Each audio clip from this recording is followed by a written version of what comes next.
Assembly ఆవరణంలో TDP నేతలు మాట్లాడుతున్నారు. లైవ్ ద్వారా చూద్దాం.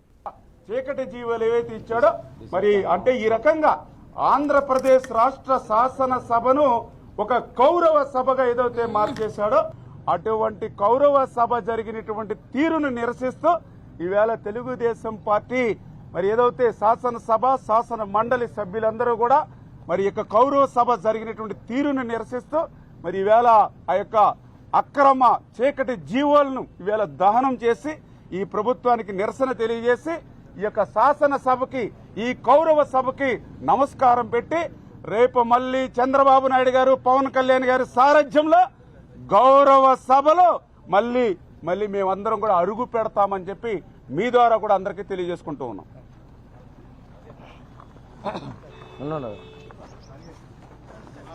అందరికీ నమస్కారం అండి. ఈ 15వ సభ ఒక చరిత్రలో చీకటిగా నిలిచిపోతూ ఉంటుంది.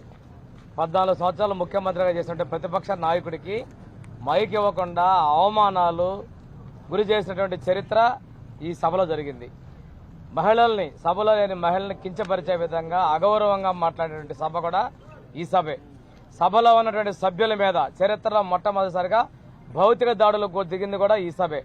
స్పీకర్కి మైక్ ఇవ్వకుండా స్పీకర్ చేతిలో మైక్ కంట్రోల్ లేకుండా చేసినటువంటి సభ కూడా ఈ సభే. కోరం కూడా కాకుండా సభ ఆలస్యంగా మొదలైన సాక్ష్యాలు కూడా ఈ సభలోనే జరిగినాయి. ఇటువంటి సభకి చీకటి చరిత్రలో నిలిచిపోతా ఉంది. ఈ సభకి ఆఖరి రోజు సభకి రాకుండా సభ్యులు సినిమాలకు పోయారంటే శాసన సభ్యులు ప్రజలు ఎందుకు ఎన్నుకున్నారు? ఆఖరి రోజు కూడా వాళ్ళ గురించి ఏమైనా మాట్లాడతారనుకుంటే చేయలేదు. అమలు కాని దిశా చట్టం అని చెప్పి 2 సార్లు ఇక్కడ పెట్టారు.